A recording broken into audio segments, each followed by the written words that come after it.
I start going to Victory Outreach and then preaching the word. And every time I came across one of my fellow gang members, if I didn't want to hang out or something, I would pull out the Bible, and then I would start quoting the Bible, and they would just leave me alone.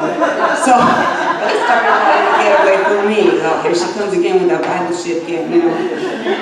So, you know, a lot of people started dying around me. It was the late 80s, early 90s, and a lot of our gang members were shooting up drugs with random people that they didn't even know. There was a lot of women and men having unprotected sex. So this little disease called HIV was very, very brand new to us.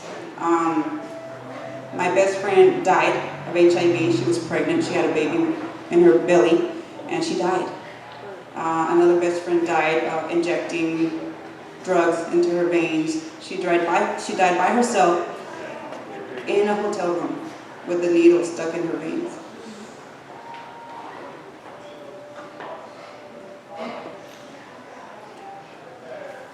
My eyes started opening, and I started saying, wow, there has to be more. There has to be more than this.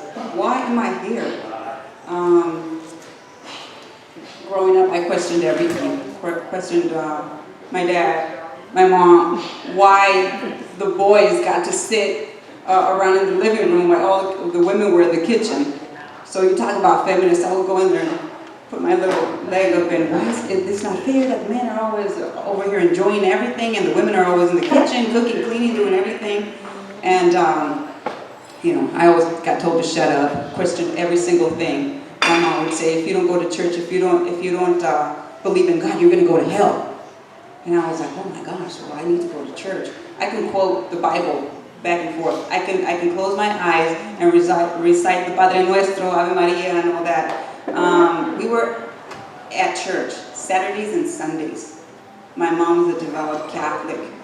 So, you know, everything was, you're going to go to hell. You're going to go to hell. So, I remember after seeing everything, after seeing all the crazy stuff going on in the neighborhood, I remember very vividly walking up the hall. I had chosen to go give the sacraments to the priest before he gave it out to all the people who were there. And as I'm walking down this long hall to give the priest the sacraments, I'm looking around, and I'm looking at these people who are shady and are doing shady stuff. And then I go and give the sacrament to the priest, and then I go back to my mom and I said, are all these people going to go to heaven? She's like, of course they are. Go over there and don't ask that question again. I'm like, I want to know, are they going to go to heaven? And then she says, of course they are. They're here every Sunday at church. They're confessing their sins every Friday. Of course they're going to go to church. And I looked at her and I started crying. I said, then I don't want to go to church. I don't want to go to heaven. And she's just telling me, like, why? Because Don Jose is abusing his little daughter, and then this Don Felipe, he beats the crap out of his wife, and everything is coming into my mind. And now my mom is like, cállate, don't say anything. We're told, again, do not say anything. Stay out of other people's business, and you're going to be fine. So I don't want to go to heaven.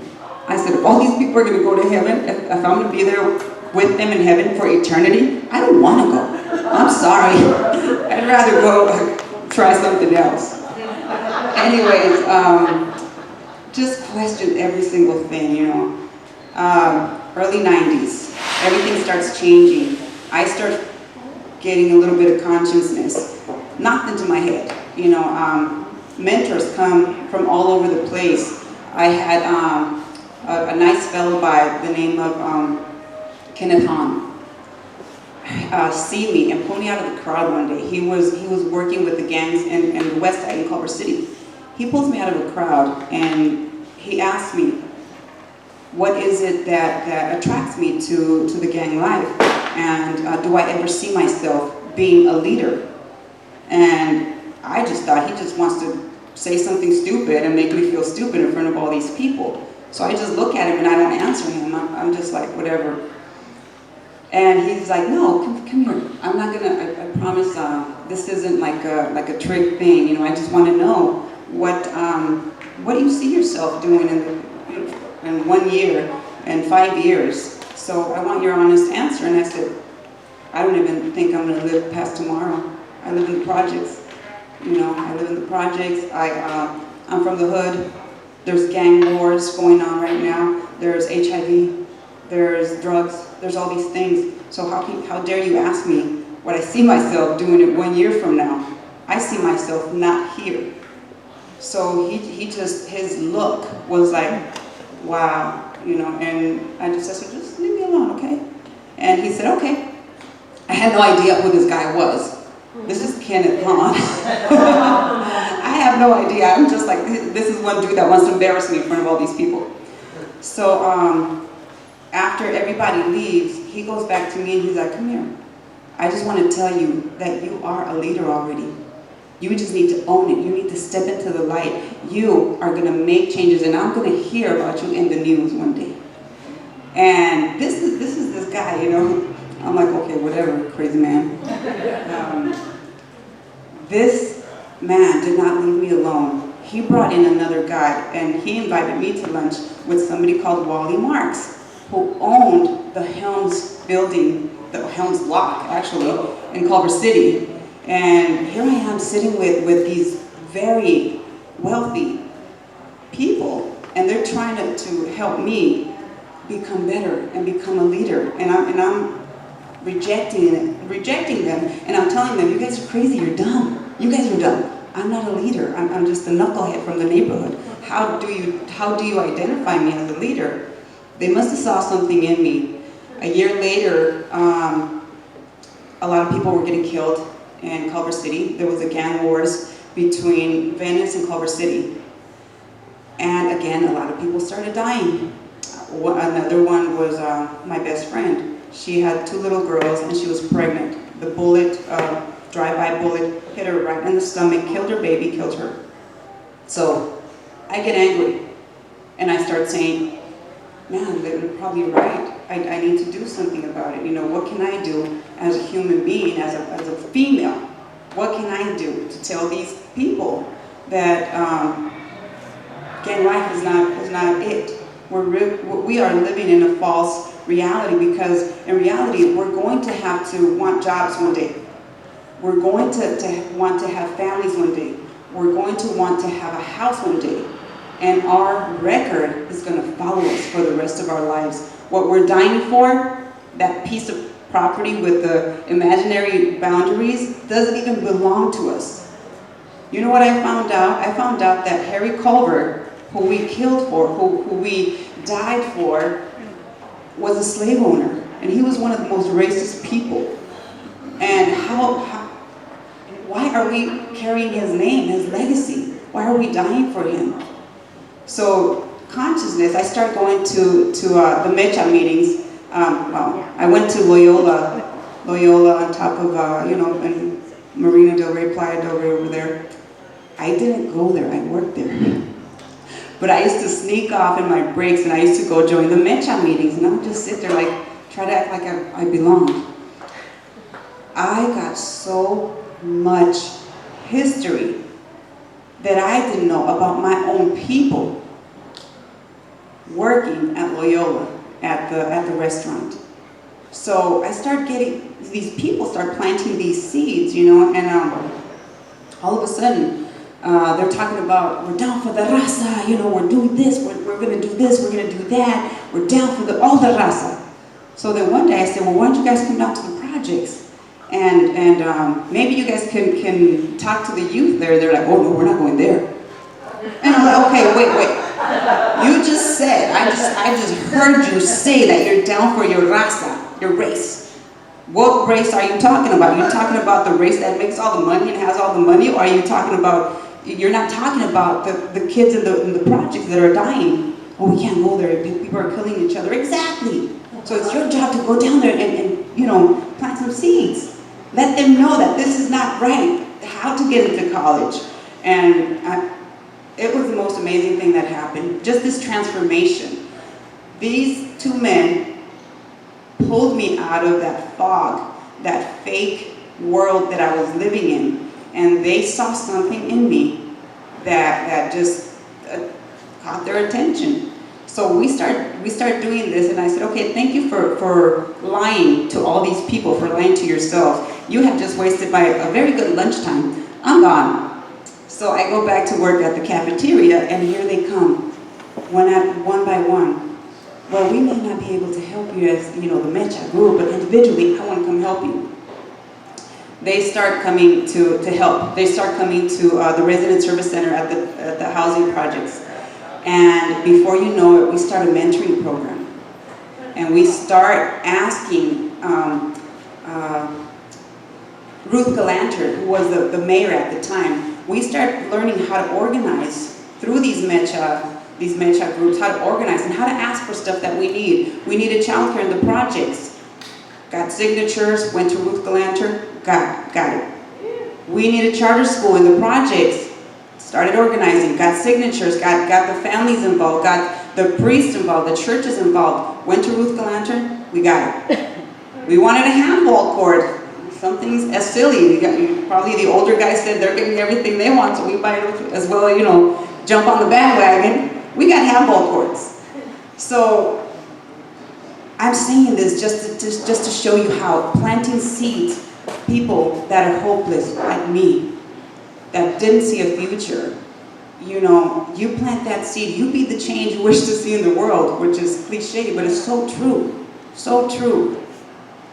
A few years after that, we start wanting to have peace in the neighborhoods.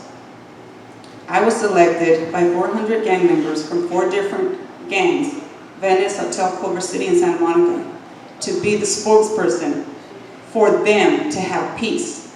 So we start doing this in the early 90s, and they're asking me, well, this is never going to happen. This is generations of war. We've been warring. I go, but why? Nobody could give me a straight answer. Why? Because you don't know. So we start organizing again, and I said, well, let's start with, instead of beating each other up or killing each other, let's go have baseball games, basketball games. Let's go have peace picnics, peace marches, peace rallies. Let's get the women involved. Let's get the churches involved. We successfully got 4 rival neighborhoods to sit down and have dinner together.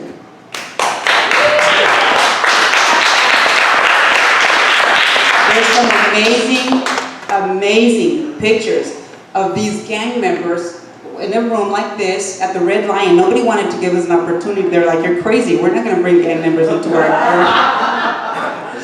The Red Lion in Culver City was the very first business that opened their door to us. They said, okay, let's do it. We'll have a lot of extra security, but we're going to do it. They opened up their business to us, and they provided all of the food. And the women, the parents, the mothers of the main gang members were there.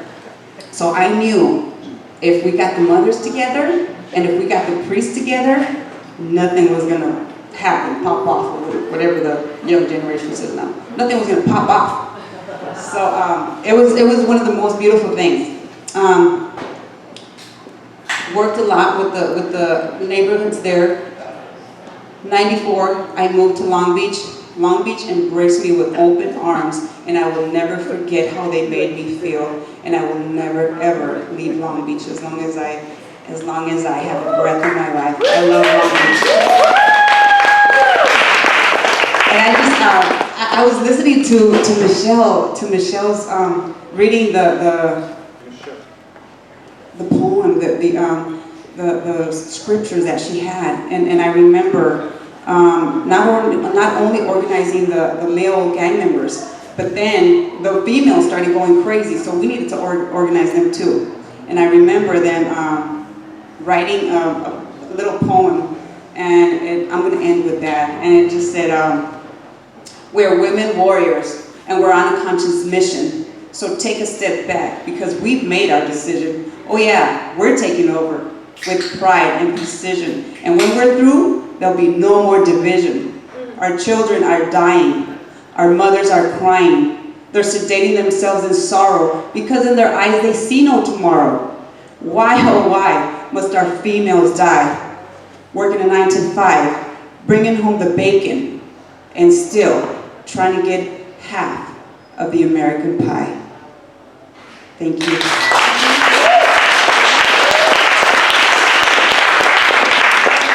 What is your name? Sorry, my PR person said they don't even know. I'm Angel Macias, and I run a wonderful nonprofit, Long Beach born and bred. It's called California Families in Focus, and we've been here for 20 years, and we ain't going nowhere. Yeah! Lynn, are you ready? Change your mind? I did change my mind like 3 times, but I'm going now. Perfect. All right, come in. There was someone else before me. I've had 3 glasses of wine. I don't normally do this, and I was just inspired by all of the people here and the women that have spoke, and the fact that